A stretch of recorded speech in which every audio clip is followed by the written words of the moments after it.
ईश्वर सब जानता है कि तुम क्या सह रहे हो। तुम्हारे अंदर दबे सारे जख्म वो देखता है।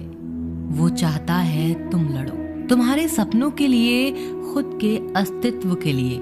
बस थोड़ा और सारी परीक्षाएं खत्म होंगी, जिंदगी भी तेरे संग चलेगी।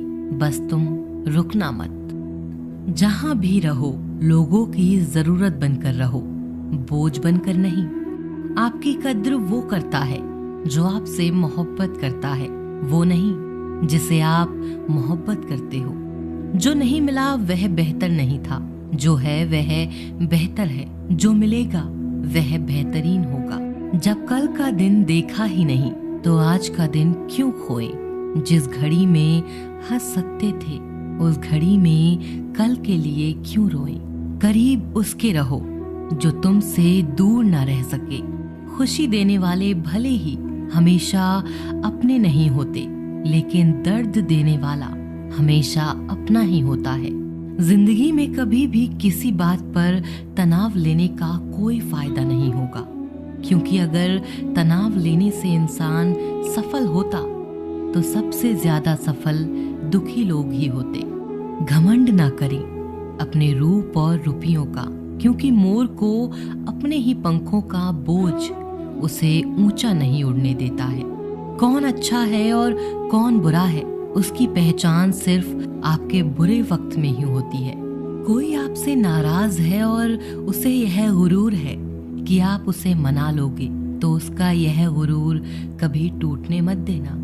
मतलबी लोगों से रिश्ते जितनी जल्दी बनते हैं उतनी ही जल्दी टूट भी जाते हैं। रिश्तों को जोड़े रखने के लिए कभी अंधा, कभी गूंगा तो कभी बहरा होना पड़ता है। अपने ईश्वर से रिश्ता खराब ना करना। दुनिया से रिश्ता बनाने की जरूरत ही नहीं आएगी। परवाह करने वाला मित्र, दर्द समझने वाला पड़ोसी, इज्जत करने वाले रिश्तेदार, प्यार करने वाला परिवार, ये सब वो हीरे हैं जिनसे जिंदगी हमेशा जगमगाती है। जिंदगी में मुश्किलें आपको डराने नहीं आती, बस आपके अंदर छुपी हुई शक्तियों को जगाने आती हैं। जो झूठ पर भी वाह वाह करेंगे वही लोग आपको तबाह करेंगे। बदलते लोग और बदलते रिश्ते चाहे दिखाई ना दे, लेकिन महसूस जरूर होते हैं। हानि हुई है तो भविष्य में लाभ भी होगा। यदि छल हुआ है तो आगे चलकर उसका हिसाब भी होगा। 4 दिन भी नहीं निभा सकता कोई वो किरदार जो पिता जिंदगी भर निभाता है। दिलों में वही बसते हैं जो दिल के साफ हों, क्योंकि सुई में वही धागा जा सकता है जिस धागे में कोई गांठ ना हो। टूटे तारे की तरह होता है भाई, कुछ भी मांग लो दिला देता है। बिना मतलब के रिश्ते निभाना हर किसी के बस की बात नहीं। न किसी को परेशान कीजिए, न किसी को हैरान कीजिए। कोई लाख गलत भी बोले बस मुस्कुरा कर छोड़ दीजिए। जो व्यक्ति आपको अपनी हर बात बता सकता है तो समझ लो वो व्यक्ति आप पर खुद से भी ज्यादा विश्वास करता है। किसी को कुछ कहने से पहले एक बार ये जरूर सोच लेना कि अगर वही शब्द कोई आपसे कहे तो आपको कैसा महसूस होगा। इंसान तब तक सहन करता है जब तक सहन करने की क्षमता होती है। उसके बाद वो ना तो रिश्तों को जरूरी समझता है और ना ही अपनों को। थोड़ा सा प्यार बहुत कुछ ठीक कर सकता है। कुछ लोग अपनी अकड़ की वजह से कीमती रिश्ते खो देते हैं और कुछ लोग रिश्ते बचाते बचाते अपनी कद्र खो देते हैं। पतझड़ में ही रिश्तों की परख होती है। बारिश में तो हर पत्ता हरा ही दिखता है।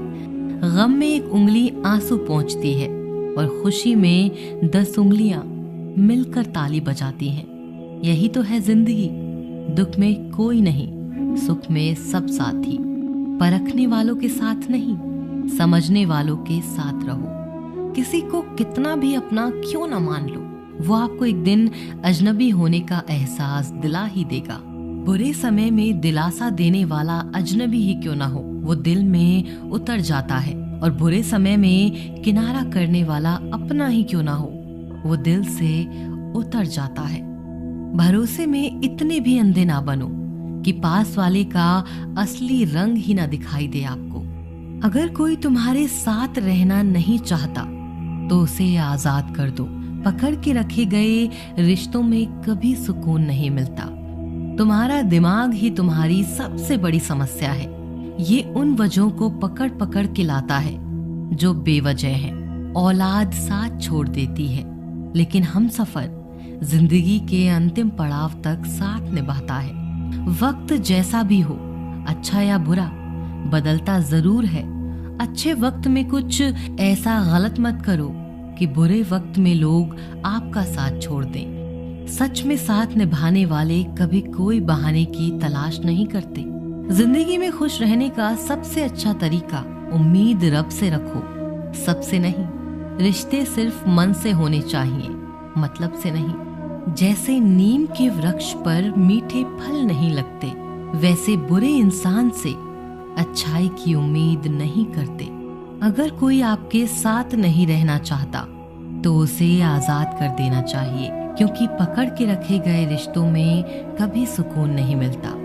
जहाँ से अहंकार नहीं जाता वहाँ से रिश्ते चले जाते हैं। शोर से दूर कुछ वक्त खुद के साथ बिताया कीजिए। अनसुलझे सवालों को तब सुलझाया कीजिए।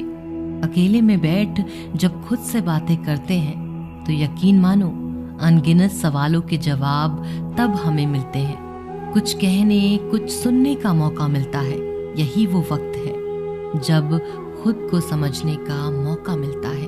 औलाद के लिए बाप वहाँ भी हाथ फैला देता है जहाँ वो पांव रखना भी पसंद नहीं करता।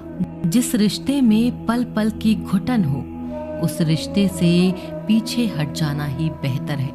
कभी अगर पैसे और रिश्ते में से किसी एक को चुनना पड़े तो हमेशा रिश्ते को चुनना, क्योंकि पैसे तो आते जाते रहते हैं, लेकिन रिश्ता लौटकर दोबारा नहीं आता।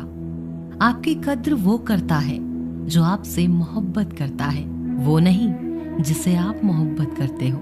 अक्सर सस्ते सस्ते लोग हमारी जिंदगी में आकर महंगे महंगे सबक दे जाते हैं। एक राजा था जिसके पास कई सुंदर रानियां थीं। उस राजा के जीवन को देखकर लगता था कि ये बहुत खुशनसीब है, इसके पास सब कुछ है। फिर एक दिन राजा अचानक बीमार पड़ गया। राजवैद्य ने राजा का इलाज शुरू किया, लेकिन दिन प्रतिदिन राजा की तबीयत बिगड़ने लगी। फिर एक दिन राजगुरु आए और राजा को अकेले में बताया कि इस बीमारी का इलाज संभव नहीं है, यह आपका आखिरी समय है। राजा ने विचलित स्वर में पूछा, अब मुझे क्या करना चाहिए? राजगुरु ने कहा, ये शरीर छोड़ने के बाद अब आप दूसरे लोक में जाओगे।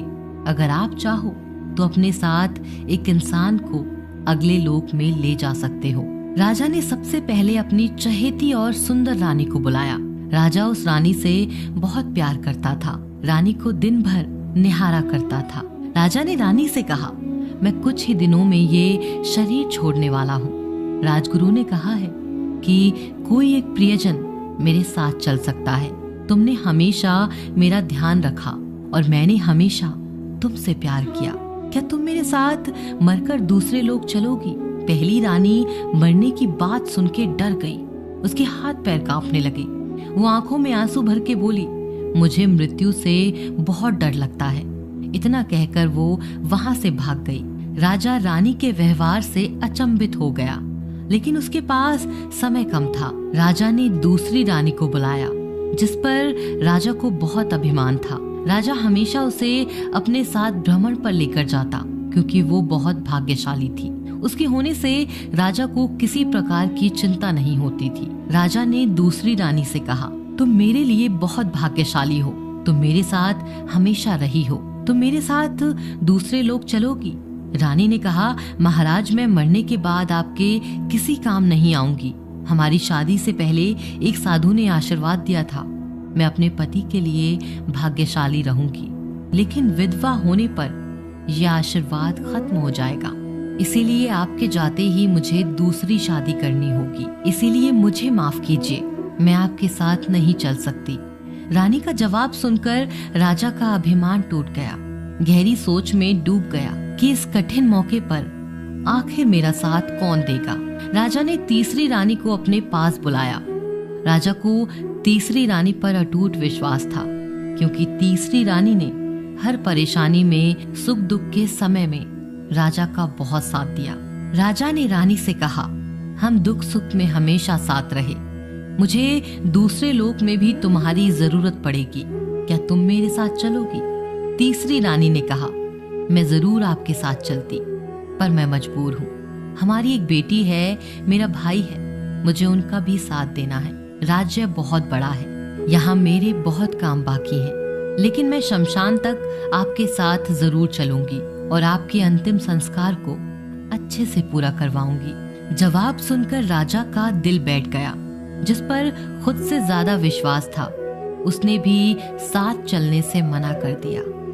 राजा का आखिरी समय नजदीक आ रहा था। एक दिन राजा से मिलने राजा की सबसे पहली और पुरानी रानी आई। उस रानी को देखते ही राजा ने कहा, प्रिय, मैंने तुमसे सबसे पहले शादी की थी।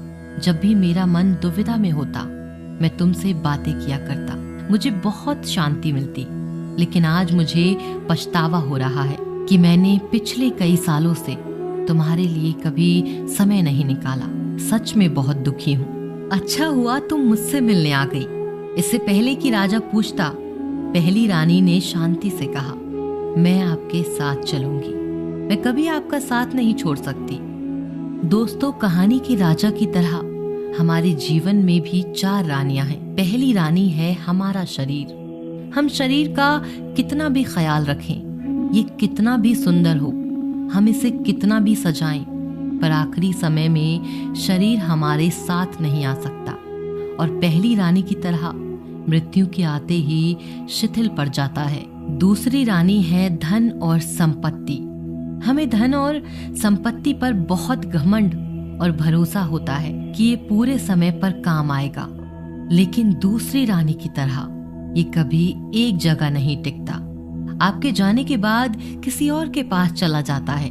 तीसरी रानी है दोस्त और सगे संबंधी, जो जरूरत के समय साथ देते हैं, सुख दुख में भी हाथ बटाते हैं। लेकिन तीसरी रानी की तरह ये सब संसार में फंसे होते हैं, केवल अंतिम संस्कार तक ही साथ आ सकते हैं। चौथी रानी है आत्मा या मन की शांति, जो पूरे जीवन का स्रोत है। यही वफादार दोस्त है जो हमेशा साथ देती है और मृत्यु के बाद भी साथ जाती है, लेकिन हम इसे जीवन भर नजरअंदाज करते रहते हैं। आत्मा और मन की शांति की तरफ कभी ध्यान नहीं देते। शरीर और संपत्ति की देखभाल करो, परिवार के साथ वक्त बिताओ, लेकिन अपनी आत्मा और मन की शांति का ख्याल रखना मत भूलो, नहीं तो किसी चीज में खुशी नहीं मिलेगी।